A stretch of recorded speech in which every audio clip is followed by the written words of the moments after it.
जब लिख लें last type of delta H, heat of solution, heat of solution. जब हमने पढ़ा था हीट ऑफ हाइड्रेशन, और एक चीज ध्यान रखना, हीट ऑफ सॉल्यूशन का क्वेश्चन हमेशा हीट ऑफ हाइड्रेशन के साथ ही होगा दोनों का, लेकिन दोनों में डिफरेंस क्या है बस वो समझना ध्यान से, वरना कुछ को दोनों एक जैसी लगती हैं। हीट ऑफ सॉल्यूशन, तो इसमें लिख लें the heat released, the heat released or absorbed, the heat released or absorbed when 1 mole of a substance, when 1 mole of a substance, 1 mole of a substance is dissolved in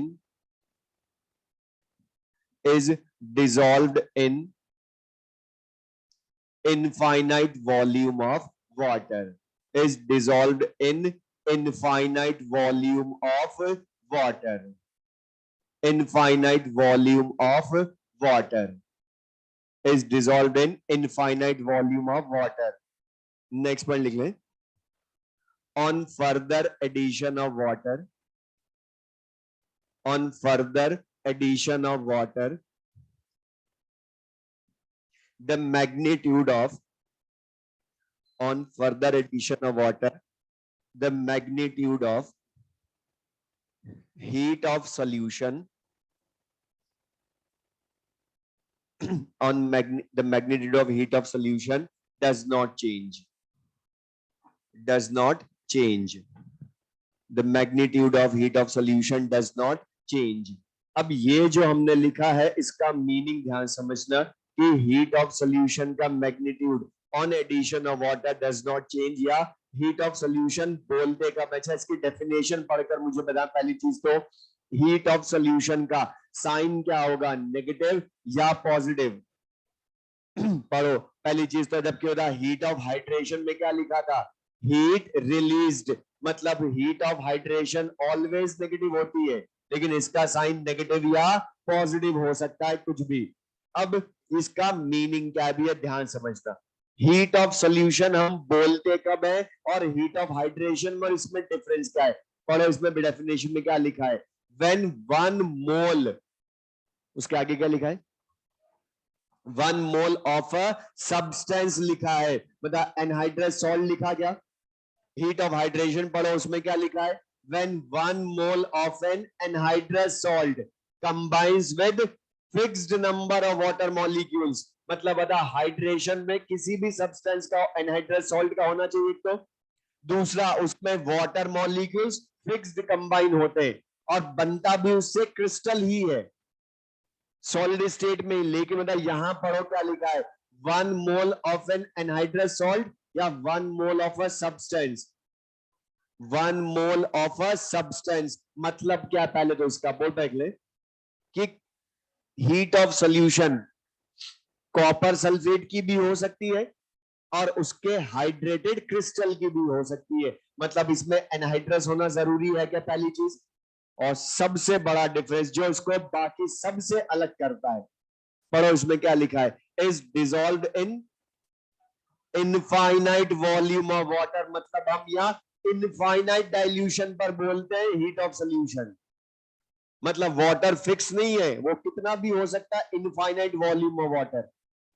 तो अब इसका meaning समझना, बोल पर देख ले, जैसे मैं 1 मोल कॉपर सल्फेट हमने इन अ वेसल वाटर में डिसॉल्व किया, 1 mole copper sulphate in water dissolve किया, तो बता वाटर में मैं जब डिसॉल्व कर रहा हूं कॉपर सल्फेट के क्रिस्टल को, तो बता कॉपर सल्फेट को जब डिसॉल्व किया तो ये अभी डिसॉल्व होगा ना पहले, लेकिन बता एक बार में 100% डिसॉल्व हो जाएगा, पार्शल थोड़ा बहुत डिसॉल्व होगा ना, क्योंकि सॉल्युबिलिटी इसकी कितनी है वो तो डिपेंड करेगा ना कितना डिसॉल्व होगा, तो बता डिसॉल्व हुआ। लेकिन अब जब ये डिसॉल्व होगा वाटर में तो बता कुछ हीट रिलीज या एब्जॉर्ब करेगा ना, बोलो। जब डिसोल्यूशन होगा तो कुछ हीट रिलीज या एब्जॉर्ब करेगा, उसको हम हीट ऑफ सॉल्यूशन नहीं बोलते हैं। पहले तो ये समझना, हीट ऑफ सॉल्यूशन बोलेंगे कब? अभी बता, जब ये इसमें डिसॉल्व होगा तो हीट रिलीज एब्जॉर्ब करता जाएगा, मतलब डेल्टा एच की वैल्यू कुछ होगी ना। अब मैं तुमसे बोल रहा हूं, इसमें हम अब वाटर ऐड करते जाएंगे, वाटर ऐड करते गए। अच्छा बता, वाटर जब मैं बढ़ाता जाऊंगा तो इसका डिसोल्यूशन भी बढ़ता जाएगा ना। अच्छा बता, डिसोल्यूशन जब बढ़ता जाएगा तो इस डेल्टा एच की वैल्यू भी चेंज होती जाएगी ना, होगी। बता, ज्यादा पानी मिलाऊंगा तो डिसोल्यूशन भी ज्यादा होगा, और डिसोल्यूशन होता जाएगा तो बता डेल्टा एच की वैल्यू बदलती जाएगी। लेकिन अभी भी हीट ऑफ सोल्यूशन नहीं बोल रहा हूं। जब ये डिसॉल्व करता जाऊं और इनफाइन मतलब बहुत ज्यादा पानी मिला दिया, तो बता कभी तो जाकर एक स्टेज ऐसी आएगी जब ये कंप्लीटली डिसॉल्व हो जाएगा। बोलो। और जब ये कंप्लीटली डिसॉल्व हो गया तो बताओ, अब CuSO4 सॉलिड बचेगा या CuSO4 एक्वस बन जाएगा पूरा। और हमने इनफाइनाइट डाइल्यूशन कर दिया तब तक, बहुत ज्यादा पानी मिला दिया। तो मुझे बताओ, जब ये कंप्लीटली डिसॉल्व हो गया तो इसकी डेल्टा चेंज होते होते कभी तो जाकर कांस्टेंट होगी ना। बोलो। जब मैं पानी मिलाता जा रहा हूं, डिसॉल्व होता जा रहा है, तो एक स्टेज ऐसी आएगी जब ये कंप्लीटली डिसॉल्व हो जाएगा। और जब ये कंप्लीटली डिसॉल्व हो गया तो बता, उसके बाद भी अगर मैं पानी मिलाऊं, ध्यान से जाना, अगर इसके बाद भी मैं पानी मिलाऊं तो बता अब डिसोल्यूशन होगा क्या? तो बता डेल्टा एच बदलेगी या कांस्टेंट है? और जब डेल्टा एच कांस्टेंट हो जाएगी पानी मिलाने पर, तब मैं बोलूंगा हीट ऑफ सोल्यूशन। मतलब हीट ऑफ सोल्यूशन जब तक डेल्टा एच बदलती रहेगी तब तक नहीं बोलते। जब वो बदलते बदलते कांस्टेंट हो जाए, मतलब कंप्लीट डिसोल्यूशन हो जाए सॉल्ट का, तब हम बोलेंगे उसको हीट ऑफ सोल्यूशन। इसमें वर्ड लिखा है इनफाइनाइट वॉल्यूम ऑफ वाटर। मतलब हीट ऑफ सोल्यूशन होती ही कब है? जब इनफाइनाइट वॉल्यूम में इसका कंप्लीट डिसोल्यूशन हो जाए सब्सटेंस का। तो जो जितना हीट रिलीज एब्जॉर्ब हुई नेट, कांस्टेंट की वैल्यू कुछ तो होगी ना, उस हीट को क्या बोलूंगा? Heat of solution. तो ये मीनिंग क्लियर है? हीट ऑफ सोल्यूशन कब बोलते हैं? अच्छा बता, हीट ऑफ सोल्यूशन जब ये कंप्लीटली डिसॉल्व हो गया, उसके बाद भी तुमने पानी मिलाया, तो इसकी वैल्यू बढ़ेगी, कम होगी या कांस्टेंट? तो पढ़ो second point. On further addition of water, heat of solution does not change. अब वो तुमसे इसको क्वेश्चन पूछता है थियोरेटिकल, वो तुम्हें 4 हीट्स के नेम लिख देगा।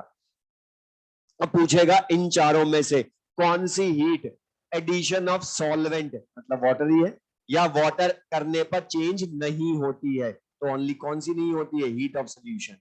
क्यों? क्योंकि हीट ऑफ सोल्यूशन चेंज क्यों नहीं होती? उसका सिंपल सा रीजन, जब तक चेंज होती रहेगी तब तक हीट ऑफ सोल्यूशन बोलोगे ही नहीं। जब वो कांस्टेंट होगी तभी बोलूंगा। और एनसीईआरटी में ध्यान सुनना, इसी को लिखा होगा हीट ऑफ डिसोल्यूशन। क्यों लिखा होगा? क्योंकि कंप्लीटली डिसोल्यूशन हो जाता है ना उसका, तभी तो इनफाइनाइट वॉल्यूम लेते हैं हम। तो हीट ऑफ सॉल्यूशन बोलूं या हीट ऑफ डिसोल्यूशन बोलूं, बात एक है। लेकिन अब इसकी रिएक्शन कैसे लिखेंगे बोर्ड पर देख ले, पहले पूरा समझो।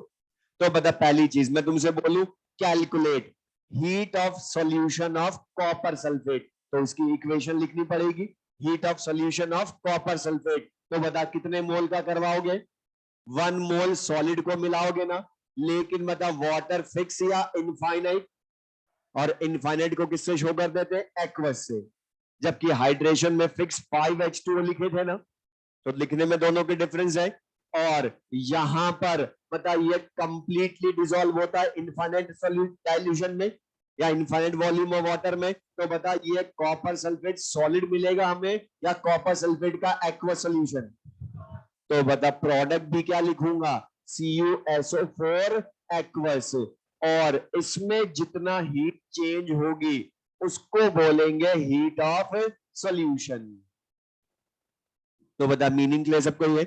अब लेकिन इसकी जगह मैं जरूरी नहीं है हर बार CuSO4 ही मिलाऊं, मतलब मैं उसका क्रिस्टल भी तो मिला सकता हूं डायरेक्ट, जो हाइड्रेशन से बनता है। तो मैं CuSO4 डॉट 5H2O ही मिला दूं, तो बता इनिशियली जब मिलाऊंगा तो वाटर में इसमें भी डेल्टा H बदलेगी, लेकिन मैं इसके बाद भी मिलाता जाऊं मिलाता जाऊं मिलाता जाऊं मिलाता जाऊं, इनफाइनाइट वॉल्यूम कर दूंगा, तो ये 1 mole copper sulphate dot 5H2O भी कंप्लीटली डिसॉल्व हो जाएगा। और बता कंप्लीटली डिसॉल्व होने का मतलब सब अलग हो जाएंगे, पूरा घुल जाएगा। तो बता वाटर मॉलिक्यूल तो किसमें घुल जाएंगे, पानी में ही। तो बता तुम्हें यहां भी क्या मिलेगा, CuSO4 का एक्वस सोल्यूशन। और लेकिन इस रिएक्शन की जो हीट होगी उसको क्या बोलेंगे, heat of solution of CuSO4 dot 5H2O। Okay, इसको मिलाया ना हमने, लेकिन इसको क्या बोलेंगे, heat of solution of CuSO4। तो बता मीनिंग क्या है सबको ये। और इनकी इक्वेशन लिखना बहुत सिंपल सी होगी, बता जो तुम्हारा क्रिस्टल है उसी में से बता एक्वस लिखो और उसी का एक्वस सोल्यूशन बना दो। बोलो, लिख ले दोनों इक्वेशन।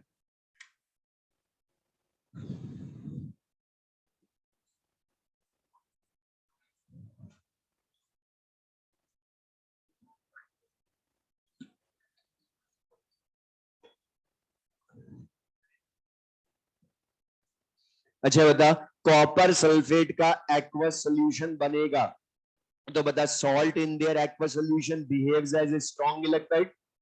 तो बता ये मॉलिक्यूल फॉर्म में मिलेंगे हमें या आयन इन एक्वस सोल्यूशन।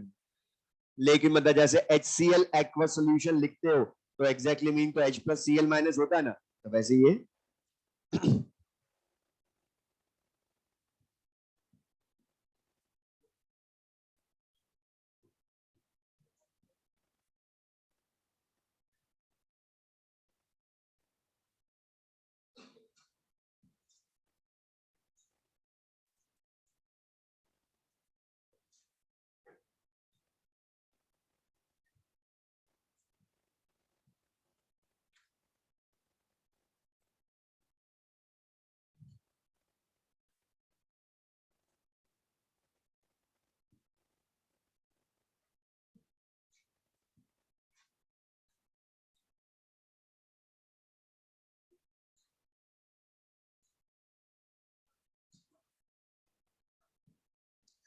तो द इक्वेशन, अब लेकिन मैं बोल रहा हूं यहां पर हीट ऑफ हाइड्रेशन का क्वेश्चन हो या हीट ऑफ सोल्यूशन का, सुन ले ध्यान से, तो तुम्हारे पास एक ही मेथड होगा, हेस law.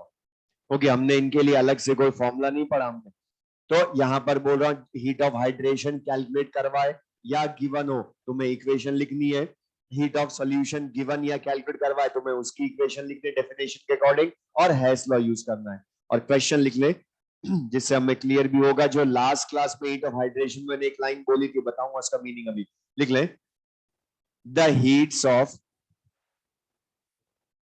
The heats of solution of the heats of solution of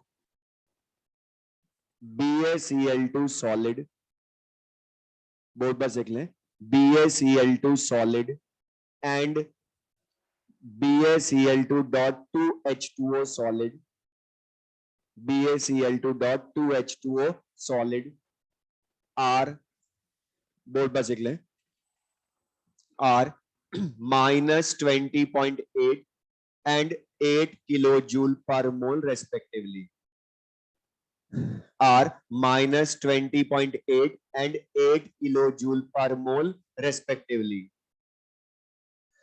Calculate heat of hydration of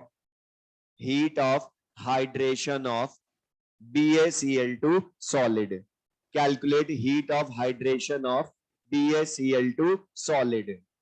BaCl2 solid. अच्छा रुक जा, सुन ले, मैंने लास्ट क्लास में एक चीज बोली थी कि जब किसी सब्सटेंस का एनहाइड्रस सॉल्ट का हाइड्रेशन होता है तो fixed number of water molecules combine होते हैं। लेकिन थर्मोडायनेमिक्स में बोल रहा हूं हमें याद रखने की जरूरत नहीं है कि सब सॉल्ट से कितने वाटर मॉलिक्यूल एसोसिएट होंगे, वो क्वेश्चन खुद बताएगा। तो बता दिया उसने, लिखा ना BaCl2.2H2O, तो पता चल गया कि जब उसका हाइड्रेशन होगा तो यही क्रिस्टल बनाओगे। तो हमने बोल दिया हमें याद नहीं करना कितने बनाएगा, वो खुद बताएगा क्वेश्चन। तो बता, जो हीट कैलकुलेट करवाई सबसे पहले उसकी इक्वेशन लिखे, तो BaCl2 सॉलिड प्लस क्या लिखोगे 2H2O गिव्स, लिख लें तो BaCl2.2H2O सॉलिड लिखोगे और इस रिएक्शन की हमें डेल्टा H फाइंड करनी है। तो उसके लिए हीट ऑफ सॉल्यूशन दी इन दोनों की, और हीट ऑफ सॉल्यूशन का मीनिंग क्या है, फिक्स्ड वाटर मॉलिक्यूल या इनफाइनाइट वॉल्यूम, मतलब आप दोनों को इनफाइनाइट वॉल्यूम में मिलाओगे तो BaCl2 का ही एक्वस सॉल्यूशन मिलेगा, जैसे कॉपर सल्फेट का मिला। तो बता प्रोडक्ट भी लिखना बहुत इजी है इनका BaCl2 एक्वस, दोनों में प्रोडक्ट BaCl2 एक्वस सॉल्यूशन बन गया। और फर्स्ट रिएक्शन की delta H -20.8 kilojoule per mole, second reaction की delta H +8 kilojoule per mole. बता दो रिएक्शन की डेल्टा H पता थर्ड लानी है। अच्छा हमने भी एक लाइन लिखी है कि heat of solution may be negative और पॉजिटिव, रीजन हमसे नहीं पूछने वाला, बट बता हमें दिख रहा है ना क्वेश्चन में भी, इसकी नेगेटिव है इसकी पॉजिटिव है हीट ऑफ सॉल्यूशन, इसलिए मे बी नेगेटिव और पॉजिटिव बोला था। अब बता, अब तो हैश लॉ यूज करना है। इक्वेशन थर्ड 1 और 2 के एडिशन से आएगी या सब्ट्रैक्शन से, यही चेक करोगे। अब लेकिन बता डिजायर्ड इक्वेशन ही बताती है कि गिवन को ऐड करें या सब्ट्रैक्ट करें। तो यहां पर एक बार रुक जा, सुन लो मैं जो बोला, यहां पर जिस चीज का ध्यान रखना, वरना सिली मिस्टेक जल्दबाजी में जो होती है। डिजायर्ड इक्वेशन थर्ड है, इसमें रिएक्टेंट BaCl2 है, लेकिन इसकी फिजिकल स्टेट का भी ध्यान रखना, वरना बता BaCl2 एक्वस भी है लेकिन वो हमारा रिएक्टेंट नहीं है। वो कौन है, BaCl2 सॉलिड। मतलब फर्स्ट इक्वेशन में सेम साइड मिल गया, मतलब इक्वेशन 1 में नो चेंज। और एक काम की चीज ध्यान रखना यहां पर, वरना इसमें कुछ बाद में कंफ्यूज होते हैं। वाटर को एडिशन सब्ट्रैक्शन में कंसिडर नहीं करोगे, ये ध्यान रखना, वरना कुछ को लगता है कि यहाँ तो 2H2O है, यहां से कैसे बैलेंस हुआ ये, तो ये कभी बैलेंस होगा नहीं, क्योंकि हमें नहीं पता कितने वाटर मॉलिक्यूल काम आए, इसलिए वाटर को छोड़ देना, दूसरे प्रोडक्ट को देखना उसमें। तो बता वाटर को कभी भी चेक मत करना हाइड्रेशन सॉल्यूशन में, बाकी जगह चेक करते हैं लेकिन यहां चेक नहीं करोगे, तो ये बैलेंस हम कभी कर ही नहीं सकते, क्योंकि हमें थोड़ा पता यहाँ कितने काम आए, इसलिए उनको छोड़ो। अब BaCl2.2H2O सॉलिड, बता सेकंड इक्वेशन में मिल गया ना, लेकिन सेम या ऑपोजिट साइड, तो ऐड करें या सब्ट्रैक्ट, सब्ट्रैक्ट करोगे तो बता डेल्टा H थर्ड रिएक्शन की क्या हो जाएगी, -20.8 -8, तो answer will be -28.8 kilojoule per mole, यही होगी ना, -28.8 किलो जूल पर मोल। और अपना आंसर क्रॉस चेक भी कर सकते हो, मतलब हमने पढ़ा है heat of hydration is always negative, means हमने करेक्ट किया, ऑलवेज नेगेटिव ही आएगी, तो negative I delta H heat of solution. तो मैं चैप्टर कंप्लीट, और क्वेश्चंस बोला था मॉड्यूल डिस्कस करने के लिए, और आज के लिए ही बोला था, और उसमें से अब जो डाउट है पहले वो पूछ लो। एक्सरसाइज 1 में सुन लो मैं जो बोला मैं पहले, जो और मैं बोल रहा हूँ ये जिन्होंने नहीं भी गए लिख लेना, कोई कॉमन डाउट होंगे, और मैं अभी आज हट के फिर भूल जाऊंगा।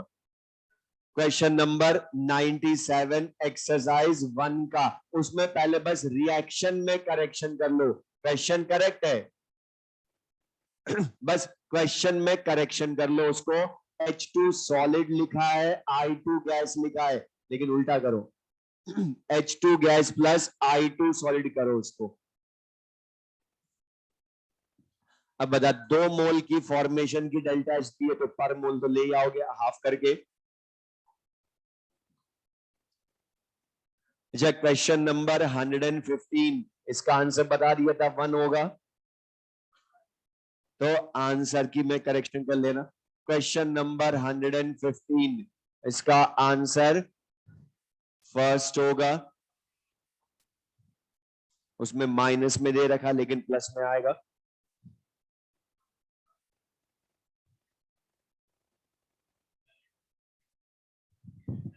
अच्छा सुन ले, क्वेश्चन नंबर 102, इसमें तुम्हें बोला है standard heat enthalpy of reactants and products, लेकिन ये नहीं लिख कर दिया ये हीट ऑफ कंबशन है, हीट ऑफ फॉर्मेशन है, कौन सी है। तो ध्यान रखना, अगर स्टैंडर्ड हीट एंथैल्पी बोले कहीं भी रिएक्टेंट प्रोडक्ट की, तो इसको मानेंगे heat of formation, only heat of formation.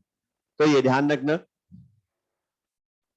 Standard heat enthalpy लिखा है उसमें, लेकिन कौन सी हीट है वो नहीं लिखी, वो तो वो क्या है, रिएक्टेंट्स प्रोडक्ट्स की heat of formation. Question number 116, question number 116। अब ये इजी सा, लेकिन इसमें ये नहीं कि नहीं आता, ये सबको आता है। मैं अगर इसको अलग कर लूं छोटा सा, तो ये सबको आता है। और अभी भी बस इसका समझना मीनिंग, उसने क्या लिखा है, calculate delta H in the combustion of 112 litre water gas. ये तुम्हें क्वेश्चन ने बोला है 112 लीटर वाटर गैस का कंबशन करते हैं, तो डेल्टा एच की न्यूमेरिकल वैल्यू क्या होगी। तो हम कैसे बताएंगे, तो पढ़ो, उसने लिखा ब्रैकेट में उसके साथ, ये वाटर गैस जो है इसमें equal volume of mixture of carbon monoxide and hydrogen है ना। और इसका मीनिंग क्या हो गया कि कार्बन मोनोऑक्साइड अगर 56 लीटर है तो हाइड्रोजन भी 56 लीटर होगा, क्योंकि बता तभी तो सम वापस 112 होएगा ना। तो बता तुम्हें इनडायरेक्टली उसने मिक्सचर में इन दोनों का कितना वॉल्यूम है वो पता है। तो बता, हमने पढ़ा था कि volume of gas at STP दे दे तो क्वेश्चन में डेल्टा एच लाना हो तो पहले मोल में बदलना।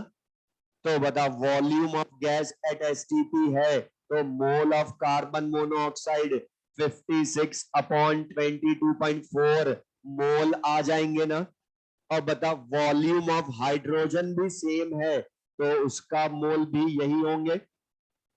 यहां तक भी सबने कर लिया, लेकिन उसके बाद जो गड़बड़ कर, इसमें पढ़ो क्या लिखा है, mixture of water equal volume है। और ये ध्यान सुनना, ये मोल कंसेप्ट में भी करते हो स्टाइकोमेट्री के क्वेश्चन में, ध्यान सुनना, जब भी बोले वो मिक्सचर का कंबशन होता है तो पहली चीज का मिक्सचर बोलते कब हो, जब उसके कंपोनेंट्स रिएक्टिंग हो या नॉन रिएक्टिंग हो, नॉन रिएक्टिंग हो। क्योंकि रिएक्टिंग होते तो बता वो इनका अलग प्रोडक्ट लिखता ना कुछ कंपाउंड, और नॉन रिएक्टिंग ध्यान रखना जब भी होंगे तो उनके कंबशन हम बोलेंगे एक साथ मिक्सचर का कंबशन, लेकिन होता है कंबशन सेपरेटली।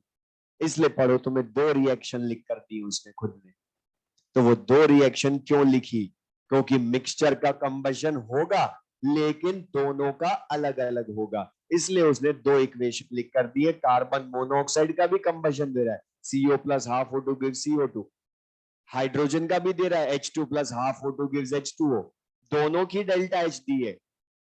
और बता, दोनों का कंबशन हीट उसने खुद ने तुम्हें लिख कर दे दी, आधा क्वेश्चन तो उसने इजी कर दिया।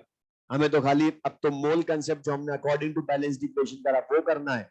तो बता, कार्बन मोनोऑक्साइड ये कन्वर्ट होगी CO2 में, इसकी डेल्टा एच हमें दे रखी है -283 किलो जूल। अच्छा बता, ये बैलेंस्ड इक्वेशन क्या शो कर रही है कि अगर हम 1 मोल का कंबशन करवाते हैं कार्बन मोनोऑक्साइड के, तो बता डेल्टा एच की वैल्यू -283 किलो जूल होगी ना।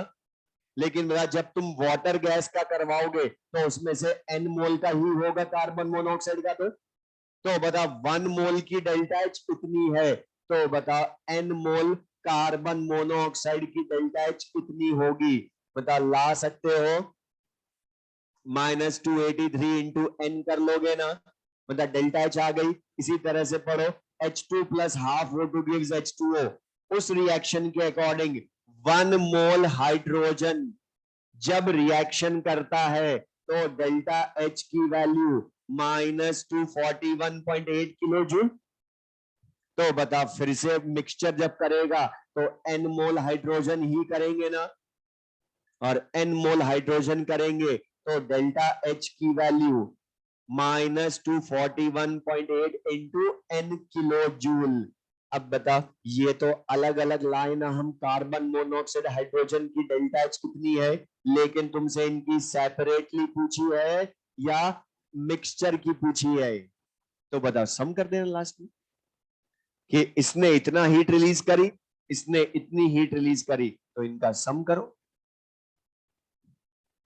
वो होगी ना टोटल डेल्टा एच। तो बता मैं ये अब आधा आधा क्वेश्चन तो पहले कई बार कर चुके कि मोल से डेल्टा एच लाना, मतलब वही तो क्वेश्चन दो बार पूछा एक ही क्वेश्चन।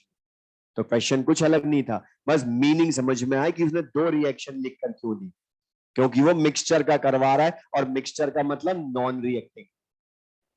तो द मीनिंग क्लियर सबको, ये अप टू 120 हो गए, up to 130, up to 130, up to 140, 140 question. अच्छा उसमें सुनने ध्यान से, हमने वैसे भी मैं स्टार्टिंग से बोल रहा हूं, तो मैं इस थर्मोकेमिस्ट्री में कुछ भी ना आ रहा हो तो जो हीट गिवन है और जो डिजायर्ड है उनकी इक्वेशन लिखकर कर लो, सॉल्व हो जाएगा। क्वेश्चन नंबर 140 में अब जो कंफ्यूज हुए उसका रीजन क्या है कि इसमें तो बॉन्ड एनर्जी भी है, हीट ऑफ एटमाइजेशन भी है, हीट ऑफ फॉर्मेशन भी है, तो ये तो मिक्स्ड हीट है। तो मैंने बोला मिक्स्ड हीट में हमने हैश लॉ सबसे पहले पढ़ा ही क्यों था, इसीलिए तो पढ़ा था कि मिक्स्ड हीट में तुम्हारे पास ओनली हैश लॉ है, कोई शॉर्ट ट्रिक नहीं है। अब बता उसने क्या बोला है, हाइड्रोजन की बॉन्ड डिसोसिएशन एनर्जी या बॉन्ड एनर्जी। तो अब मैं एक चीज बोल रहा हूं, ये जनरल वापस बोलो, मैंने पहले भी बहुत बार बोला है, फिर मैं दोबारा बोल रहा हूं, ध्यान सुनिए। जब भी क्वेश्चन में बॉन्ड एनर्जी फाइंड करनी हो या given in the question, given ना हो, फाइंड करनी हो, तो फिर उसके लिए हमेशा वो चेक करना कि वो डाइएटॉमिक मॉलिक्यूल है या पॉलीएटॉमिक है, और दूसरी चीज उसकी हीट ऑफ एटमाइजेशन की इक्वेशन लिखना। क्यों? क्योंकि बॉन्ड एनर्जी की खुद की कोई इक्वेशन नहीं होती, हर बार हम उसको हीट ऑफ एटमाइजेशन से लाते हैं। बस डाइएटॉमिक में heat of atomization bond energy same हो जाती है, जबकि पॉलीएटॉमिक में डिफरेंट होती है। बाकी लिखोगे हमेशा हीट ऑफ एटमाइजेशन की इक्वेशन, बाद में सोचेंगे बॉन्ड एनर्जी कैसे लाएंगे उससे। अब बता, अभी उसने तो खुद ने बॉन्ड एनर्जी बोला, लेकिन लिखूंगा किसकी, हाइड्रोजन की हीट ऑफ एटमाइजेशन, तो बता यही होगी ना। अच्छा नाइट्रोजन की लिखोगे तो 1 मोल स्टेबल मॉलिक्यूल गैसियस एटम्स में कन्वर्ट होता है। अब पढ़ो, दोनों की बॉन्ड डिसोसिएशन एनर्जी या बॉन्ड एनर्जी दे रखी है, मतलब इन दोनों रिएक्शन की तुम्हें डेल्टा एच पता है। Third, heat of formation of ammonia दे रखी है, तो बता उसकी भी इक्वेशन लिखो, half N2 plus 3/2 H2 gas है, तभी तो बता 1 मोल अमोनिया फॉर्म होगी ना। तो 1 मोल अमोनिया अपने constituent elements in their standard state, तो बता इस रिएक्शन की भी तुम्हें डेल्टा एच पता है। और यहां तो वो खुद पूछ रहा है कि हीट ऑफ एटमाइजेशन कैलकुलेट करो। अच्छा हीट ऑफ एटमाइजेशन का मतलब क्या है, 1 मोल स्टेबल मॉलिक्यूल पूरा अपने गैसियस एटम्स में ब्रेक होगा ना, बोलो। तो बताइए क्या हुई, हीट ऑफ एटमाइजेशन। अब बता मैं इसको हीट ऑफ एटमाइजेशन बोलूं या डेल्टा एच बोल दूं, बात एक ही है। अब तुम्हें इस रिएक्शन की डेल्टा एच लानी है, तो बताइए तीन रिएक्शन की डेल्टा एच पता है, बोलो। तो बता इसकी ले आओ, और रुक जाओ, अब मैं इसी का क्वेश्चन बोल रहा हूं जो एम्स में आया था, मैंने इतना सारा समझाया कि उसमें क्वेश्चन में ये तो फिर भी इजी है, उसने पूछा था हीट ऑफ एटमाइजेशन नहीं पूछा था, उसने पूछा था NH बॉन्ड एनर्जी फाइंड करो। ऐसा क्वेश्चन लास्ट क्लास में भी किया था, NH बॉन्ड एनर्जी फाइंड करो। बता हीट ऑफ एटमाइजेशन ले आओगे तो ये कितने बॉन्ड को ब्रेक करने की एनर्जी आई, 1 मोल बॉन्ड को या 3 मोल बॉन्ड को, 3 मोल बॉन्ड को। तो बता बॉन्ड एनर्जी NH जो होगी मतलब वो क्या होगी, हीट ऑफ एटमाइजेशन बाय 3 हो जाएगी ना। मतलब तुम्हें ध्यान है, मैंने बोलता बॉन्ड एनर्जी की खुद की कोई इक्वेशन नहीं होती, वो तो हीट ऑफ एटमाइजेशन से लाते हो। अगला क्वेश्चन जो इन दो इससे भी अच्छा, जिसमें सॉल्व, जो मैंने लास्ट अभी जो बार बार बोल रहा हूं उस पर बेस क्वेश्चन, उसमें अगर वो लिख कर करोगे हमेशा समझ में आएगा। अब बता, अगला क्वेश्चन में पढ़ो क्या लिखा है, C H bond energy calculate करें, C H bond energy calculate करें। तो बता, अभी बोला मैंने, सी बॉन्ड एनर्जी जब भी पूछे उसकी खुद की कोई इक्वेशन नहीं होती, वो मॉलिक्यूल जब वो बॉन्ड जिस मॉलिक्यूल में है उसकी हीट ऑफ एटमाइजेशन लिखोगे। अब बता, स्टेबल मॉलिक्यूल ढूंढोगे, वरना सी एच तो सी एच थ्री में भी है, लेकिन स्टेबल तो कौन होता है, सी एच फोर गैस। तो बता, सी एच फोर की लिखोगे, और सी एच फोर की जब हीट ऑफ एटमाइजेशन लिखोगे तो बता, ये पूरा 1 मोल अपने गैसियस एटम्स में कन्वर्ट होगा ना, और कन्वर्ट होगा तो क्या मिलेगा, सी गैस प्लस 4H गैस मिलेगा। अब बता, इसकी तुम्हें अगर डेल्टा H मिल जाए तो ये एक सी एच बॉन्ड को ब्रेक करने की एनर्जी आई या 4 को, तो बता एक की क्या होगी, हीट ऑफ एटमाइजेशन बाय 4 हो जाएगी ना। बोलो, तो बता, जो अभी मैंने लास्ट क्वेश्चन में पूछा उसी का तो क्वेश्चन है ना ये इनडायरेक्टली। अब लेकिन बता, ये तुम्हें मिल जाए तो तुम आंसर ले आओगे ना इस रिएक्शन की डेल्टा एच। तो पढ़ो, इतनी सारी रिएक्शन दी है, अब ये लिखने के बाद वो इक्वेशंस पढ़ते तो एक लाइन का क्वेश्चन दे रखी है, C gas plus 4H gas give CH4, इसकी रिवर्स रिएक्शन की डेल्टा एच दे रखी है -x1, तो ये तो +x1/4 हो गया ना, क्वेश्चन सॉल्व एक लाइन का। और यही फिर क्वेश्चन IIT और एम्स में आया था, एक्सरसाइज 3 का 15 क्वेश्चन, लेकिन थोड़ा सा चेंज, लेकिन करना यही था स्टार्ट। पढ़ो, एक्सरसाइज 3 का क्वेश्चन नंबर 15, एक्सरसाइज वो साथ में बता रहा हूं क्योंकि एक जैसी लैंग्वेज के मैं क्या क्या क्वेश्चन पूछ सकता हूं, बता। Question number 15, exercise 3।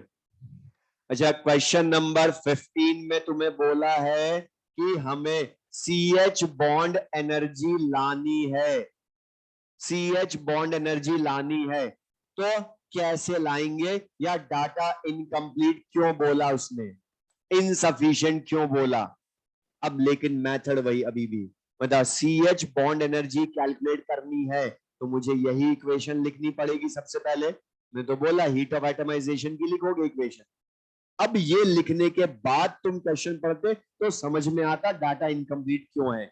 बताओ, उसने तुम्हें इस रिएक्शन की हीट ऑफ एटमाइजेशन मतलब डेल्टा एच लानी है ना, और इस रिएक्शन की डेल्टा एच लाने के लिए पढ़ो, उसने तुम्हें ओनली एक डाटा दिया है, मीथेन की हीट ऑफ फॉर्मेशन, मतलब एक रिएक्टेंट की हीट ऑफ फॉर्मेशन दी है।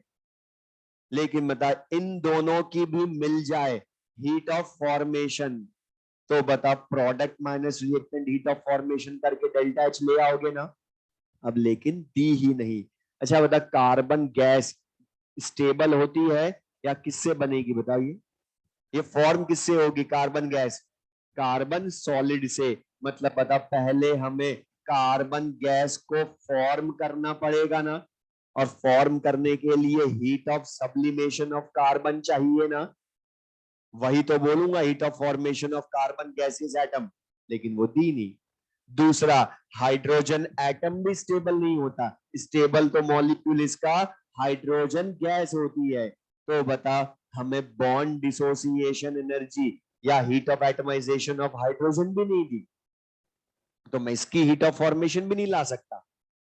तो फोर्थ ऑप्शन में पढ़ो ना, यही दो क्यों लिखे, और कोई क्यों नहीं लिख दिए, और दोनों इन गिवन नहीं है इसलिए इनसफिशिएंट डाटा हुए। तो बता, वो समझ में आई, कार्बन की heat of sublimation and hydrogen की बॉन्ड डिसोसिएशन एनर्जी गिवन है ही नहीं, तो मैं इन दोनों को फॉर्म कैसे करूं।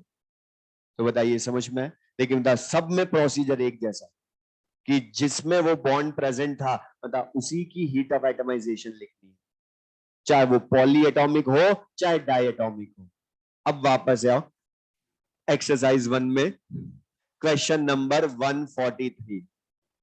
अब कुछ तो इसको देख कर ही डर गए, ICL गैस, आई गैस, CL गैस, बताओ उसमें लिखने से फर्क क्या पड़ रहा है? बताओ, उसने इन तीनों की पढ़ो। क्वेश्चन नंबर 143, इसमें तुम्हें उसने बोला है इन तीनों की हीट ऑफ फॉर्मेशन दी है, लेकिन पूछा क्या है बताओ? ICL गैस की हीट ऑफ फॉर्मेशन गिवन है, लेकिन ICL गैस की बॉन्ड एनर्जी पूछी है। अच्छा बताइए, पॉली एटॉमिक या डायटॉमिक? डायटॉमिक। तो मैंने बोला बॉन्ड एनर्जी जब भी पूछे तो मैं तो वो चाहे वो पॉली एटॉमिक दे चाहे डायटॉमिक दे, लिखनी सबसे पहले हीट ऑफ एटमाइजेशन की इक्वेशन है, वो लिखो, समझ में आएगा। अच्छा बताओ, डाई एटॉमिक है तो इसमें ये एक ही बॉन्ड ब्रेक होगा ना? और बताओ एक ही बॉन्ड ब्रेक होगा तो आई गैसियस एटम और क्लोरीन गैसियस एटम बनेंगे। और अब मुझे बताओ, इसकी मैं बॉन्ड एनर्जी बोलूं या हीट ऑफ एटमाइजेशन बोलूं, डिफरेंट है क्या? क्योंकि इनमें तो बॉन्ड ही एक होता है, एवरेज ले लो यही आएगा। बोलो। अब बता, इस रिएक्शन की तुम्हें एक तरह से डेल्टा एच ही फाइंड करनी है ना? तो दे रखी है ना रिएक्टेंट प्रोडक्ट की हीट ऑफ फॉर्मेशन, ले, और वही बॉन्ड डेल्टा एच जो है वही बॉन्ड एनर्जी है। मैं हीट ऑफ एटमाइजेशन भी पूछ सकता था इसी क्वेश्चन में, तो भी वही आंसर। तो बता मीनिंग ले सबको ये। और 147 देखो, जो अभी हमने आज पढ़ा, हीट ऑफ सॉल्यूशन का मैग्नीट्यूड या कौन सी हीट चेंज नहीं होती है ऑन एडिशन ऑफ सॉल्वेंट, तो बता वो हीट ऑफ सॉल्यूशन ही है। और कोई डाउट है इसमें? एक्सरसाइज 1 में, एक्सरसाइज 2 में,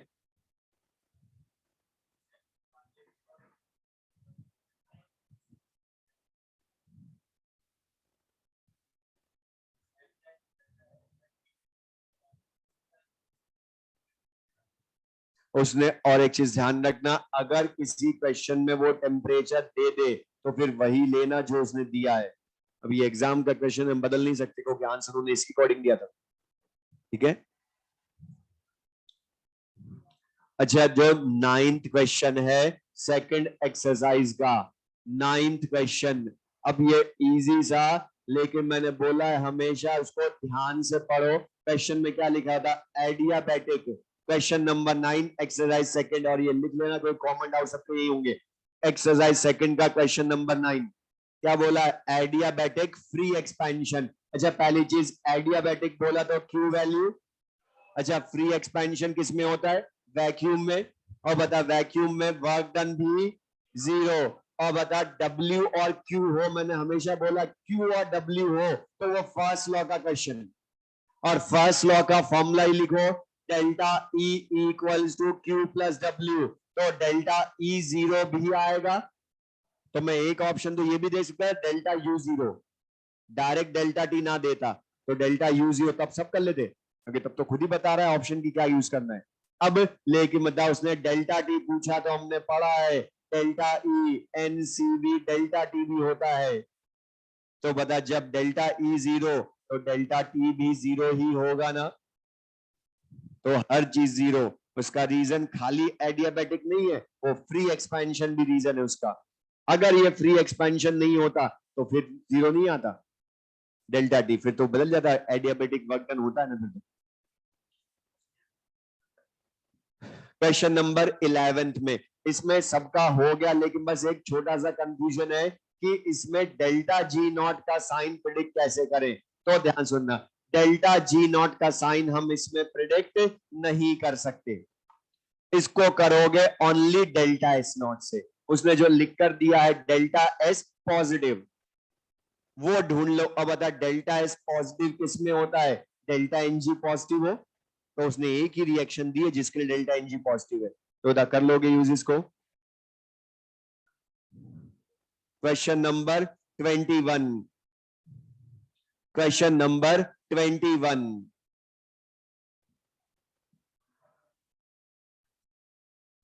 अच्छा, इसमें पढ़ो क्या लिखा है, ratio of bond energies, ratio of bond energies of X2 Y2 and XY, इन तीनों की बॉन्ड एनर्जीज का रेशियो गिवन है। एग्जैक्ट वैल्यू गिवन नहीं है, वो तो पूछी है उसने हमसे।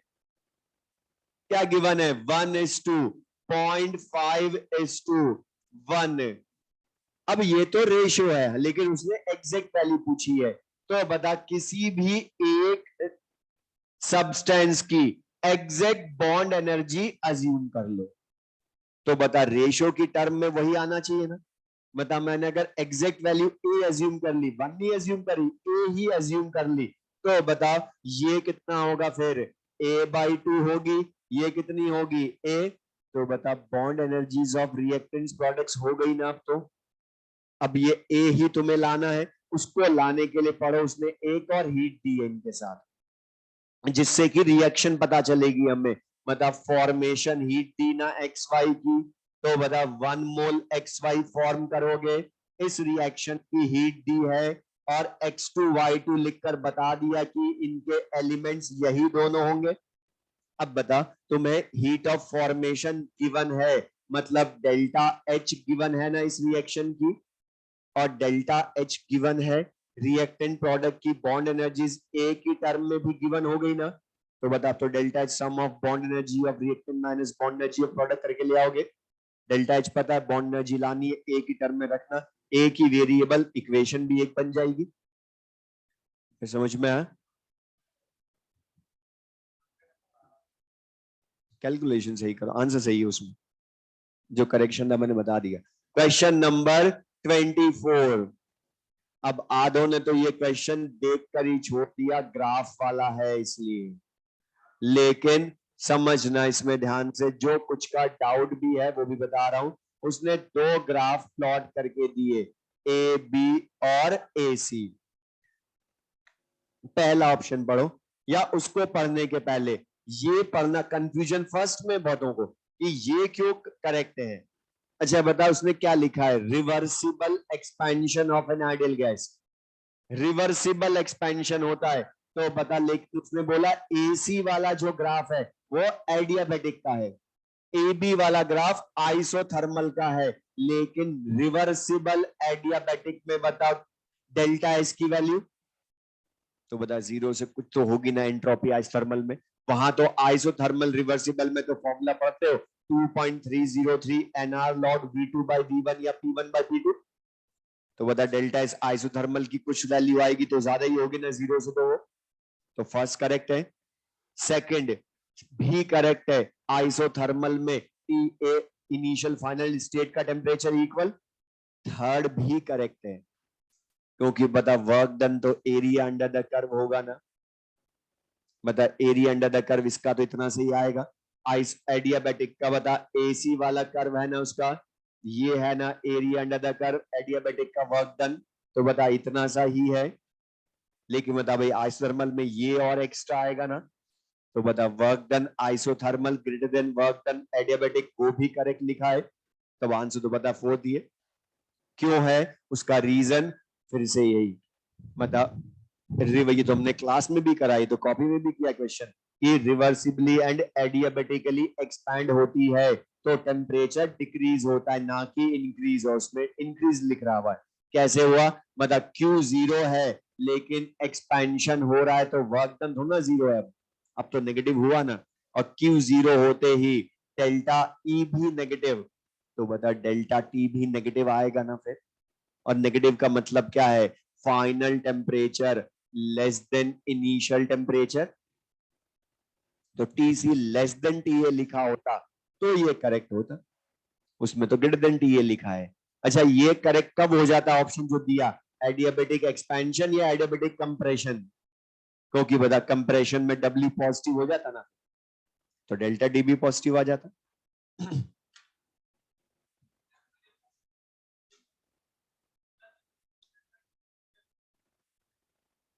लेकिन डेल्टा एच नॉट थोड़ा पता है हमें सबको, वो नहीं पता ना। अच्छा, एक्सरसाइज थर्ड में क्वेश्चन नंबर 2 में उसमें लिखा है, कुछ को लगता है कि क्वेश्चन नंबर 2 में सब्सटेंस सिस्टम में कौन है, सॉलिड लिक्विड गैस, ये तो लिखा ही नहीं तो कैसे बताएंगे। तो बता, हमने assumption बोला था IUPAC, if nothing is mentioned then we assume gas, और isothermal expansion of an ideal gas delta E delta H दोनों 0, तो सॉल्व भी नहीं करना था। और ये एम्स का क्वेश्चन है, बस हटा रखा है हमने एम्स को, बाकी है एम्स का। और क्वेश्चन नंबर 9, अच्छा तुम्हें पता है इलेक्ट्रोकेमिस्ट्री आएगा बैक पोर्शन में। 9th क्वेश्चन, फ्यूल सेल की एफिशिएंसी, और मैंने बोला था कि केमिकल काइनेटिक्स की जगह इलेक्ट्रोकेमिस्ट्री आएगा, और केमिकल काइनेटिक्स की जगह इलेक्ट्रोकेमिस्ट्री आने का मतलब होता है केमिकल काइनेटिक्स नहीं आएगा।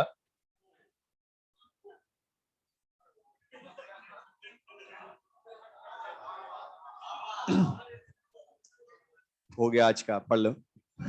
अब ध्यान सुनो, तो क्वेश्चन नंबर 9 जो है, फ्यूल सेल की efficiency the delta G by delta H into 100, वो कर लोगे, और रिएक्टेंट प्रोडक्ट की डेल्टा जी से डेल्टा जी रिएक्शन ले आओगे, प्रोडक्ट माइनस रिएक्टेंट करके, तो 9th क्वेश्चन हो जाएगा। क्वेश्चन नंबर 15 मैंने बता दिया। क्वेश्चन नंबर 21, क्वेश्चन नंबर 21 वो नहीं भी किया तो पढ़ो अभी उसको। क्वेश्चन नंबर 21 ये बाद में डाउट आएगा, इससे पहले बता रहा हूं। क्वेश्चन नंबर 21 उसमें पढ़ो, तो मैं क्या लिखा है उसने क्वेश्चन नंबर 21 में, रेजोनेंस एनर्जी। अब रेजोनेंस एनर्जी लिखा है तो एक चीज मैं बोल रहा हूं, ध्यान सुनना, जब भी रेजोनेंस एनर्जी का क्वेश्चन हो, तुम तो सबसे पहले फॉर्मूला लिख लो, उसका बाद में क्वेश्चन पढ़ेंगे। लेकिन रेजोनेंस एनर्जी गिवन किसकी है? बेंजीन की। तो बेंजीन की रेजोनेंस एनर्जी लानी है तो क्या करोगे? Delta H calculated minus delta H observe, यही फॉर्मूला है ना। अब जो हमने लिखा था रजिस्टर में फॉर्मूला, ये वहां पर वापस उसी पेज पर वापस resonance energy of benzene delta H calculated minus delta H observed.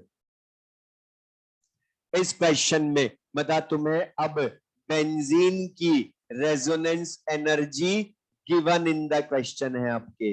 हमने क्वेश्चन किया था लास्ट क्लास में, मतलब वहां वो कैलकुलेट करवा रहा था, इसको आपके गिवन है। लेकिन हमने डेल्टा एच कैलकुलेटेड कौन सी है, डेल्टा एच ऑब्जर्व्ड कौन सी है, ये भी आइडेंटिफाई करना है, तो लिखवाया उनके साथ। डेल्टा एच कैलकुलेटेड 3 तरह से लाओगे, और हर बार हम लाएंगे कैलकुलेटर को, कभी भी वो खुद नहीं देगा, ये हमें ही लानी है हर बार। तो मैं 3 चीजें लिखवाई है, हमने लास्ट क्लास में किया था, बॉन्ड एनर्जी से लाए थे, जो यहां है नहीं क्वेश्चन में। दूसरा क्या है? हीट ऑफ फॉर्मेशन, वो भी रिएक्टेंट प्रोडक्ट की गिवन है नहीं। तो थर्ड एक और लिखवाया है, हीट ऑफ हाइड्रोजनेशन। तो अब हम लाएंगे बेंजीन की हीट ऑफ हाइड्रोजनेशन। लेकिन पढ़ो, उसने बेंजीन की हीट ऑफ हाइड्रोजनेशन दी है या साइक्लोहेक्सीन की दी है? और बता, साइक्लोहेक्सीन का मतलब तो एक बॉन्ड हाइड्रोजनेशन शो करेगा, और इसका हाइड्रोजनेशन हीट हमें दी है साइक्लोहेक्सीन की -119.5 किलो जूल। तो बता, हीट ऑफ हाइड्रोजनेशन जो गिवन है, उससे मुझे बेंजीन की हीट ऑफ हाइड्रोजनेशन लाऊंगा मैं कैलकुलेट करके।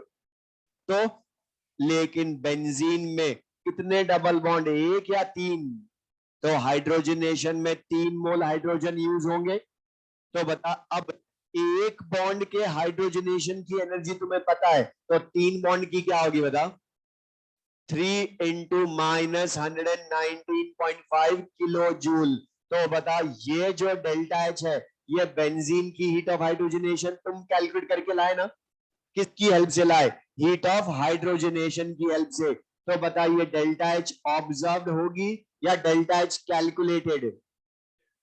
क्योंकि जो हीट ऑफ हाइड्रोजनेशन से तुम लाते हो रिएक्शन की डेल्टा एच, वो तो कैलकुलेटेड होती है। तो बता, तुम्हें ये भी गिवन होगी। पढ़ो ऑब्जर्व्ड के साथ क्या लिखा है। गिवन इन द क्वेश्चन तो हम कर चुके लास्ट क्लास में, लेकिन एक और लिखा है गिवन। क्या लिखा है? और उसमें देख के बताओ क्या लिखा है। डेल्टा एच ऑब्जर्व में क्या लिखा है? गिवन और, अरे बोलो, अरे जो फॉर्मूले के साथ रजिस्टर में लिखवा मैंने वो पढ़ो। मॉड्यूल में पढ़ क्वेश्चन में इधर जो लिखवा वो रजिस्टर में जो लिखवाया था फाइंड इन द क्वेश्चन।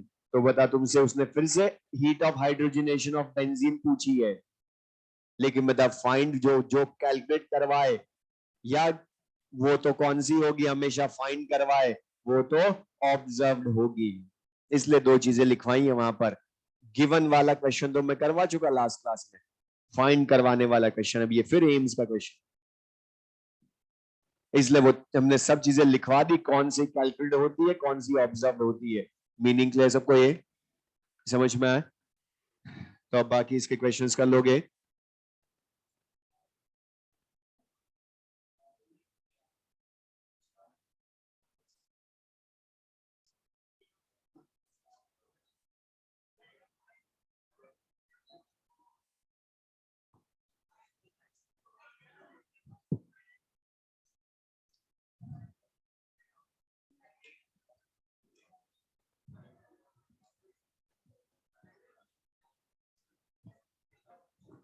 अब ध्यान सुन लें। तो जो हम नेक्स्ट चैप्टर लिख लें, नेक्स्ट चैप्टर केमिकल इक्विलिब्रियम।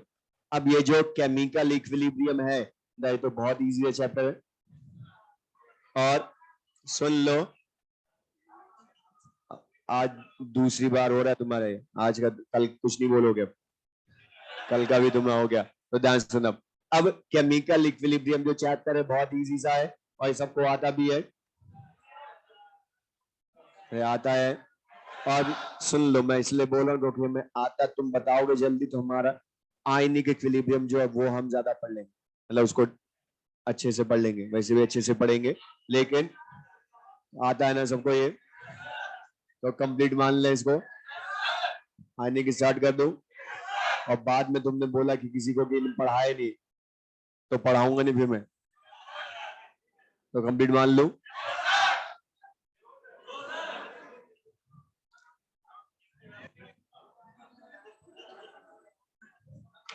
तो अब सुन ले ध्यान से। बस पढ़ना तो हमें, क्योंकि इसके क्वेश्चंस हमें आता है, लेकिन जो छोटी छोटी चीजों में मिस्टेक करते हैं बस वो हमें क्लियर करनी है। बाकी वो रीजनिंग वाले ही क्वेश्चन पूछना है इसमें ज्यादा, लेकिन बोर्ड देख लें। तो केमिकल इक्विलिब्रियम, अब इसको पढ़ने के पहले तो हमें ये पता हो कि केमिकल इक्विलिब्रियम कौन सी रिएक्शंस में होता है। या तुम मॉड्यूल में पढ़ोगे या 11th में पढ़ते थे, तो इसमें बहुत सारी चीजें पढ़ाते थे जो ऑलरेडी हम पढ़ चुके हैं अलग अलग चैप्टर्स में। वहां पर सबसे पहले लिखा होगा मॉड्यूल में कि क्लासिफिकेशन ऑफ केमिकल रिएक्शंस, तो उसमें बता तुम पढ़ते हो सबसे पहले कि स्लो फास्ट मॉडरेट रिएक्शंस, तो वो ऑलरेडी पूरा केमिकल काइनेटिक्स से पढ़ चुके हम। दूसरा जो बहुत काम आना है वो है थर्मोडायनेमिक्स। एनसीईआरटी में तुम देखोगे थर्मोडायनेमिक्स के बाद में ये चैप्टर समझाया है, तो जो एनसीईआरटी में चैप्टर्स की सीक्वेंस वो बिल्कुल करेक्ट है, जिस ऑर्डर में हमें समझ में आएगा। तो द थर्मोडायनेमिक्स के में हमारा यहां से काम का है एक्सोथर्मिक एंड एंडोथर्मिक रिएक्शंस को आइडेंटिफाई करना। और इक्विलिब्रियम हमने वहां भी पढ़ा था, वहां बस हमने थर्मल इक्विलिब्रियम और मैकेनिकल इक्विलिब्रियम पढ़ा था, मतलब प्रेशर इक्वल जब होता है। तो अब लेकिन यहां बताएं, सुना, केमिकल इक्विलिब्रियम में हम मेनली पढ़ेंगे यहां पर सबसे पहले, अच्छा सबको पता है ये इरिवर्सिबल रिएक्शन में स्टैब्लिश होता है या रिवर्सिबल रिएक्शंस में, मतलब बता डायरेक्शन के बेसिस पर रिएक्शंस टू टाइप्स की बोलते हो, इरिवर्सिबल एंड रिवर्सिबल। अब लेकिन उनका भी कुछ पॉइंट यहां पर यूज होगा हम आगे, तो बस हमें बस मीनिंग पता तो लिख लें, जैसे मैं लिख रहा हूं शॉर्ट में, irreversible reactions and irreversible and reversible reactions, irreversible reactions and reversible reactions।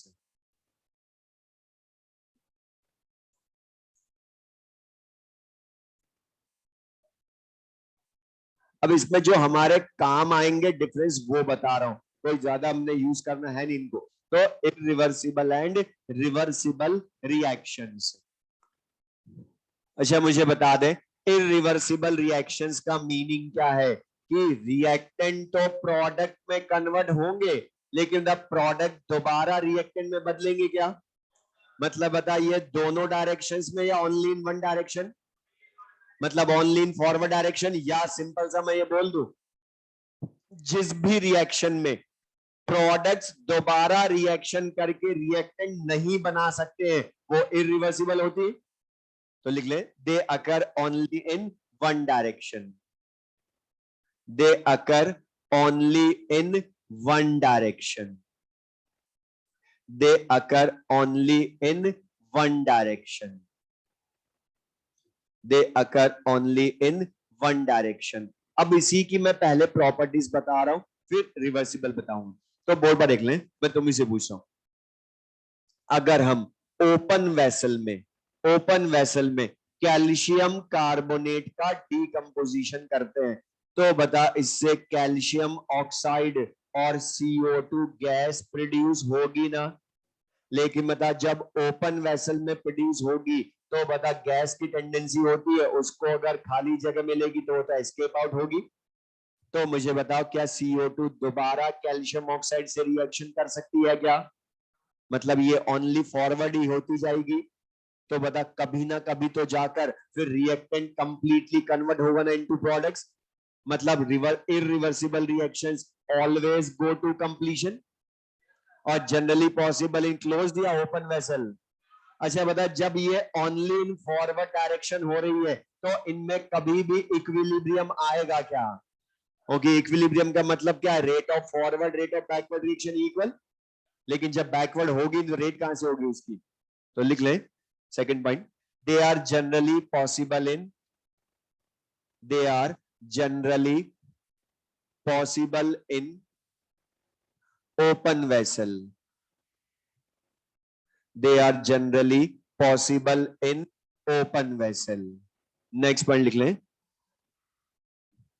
they do not attain, they do not attain equilibrium, they do not attain equilibrium। Next point लिख लें fourth,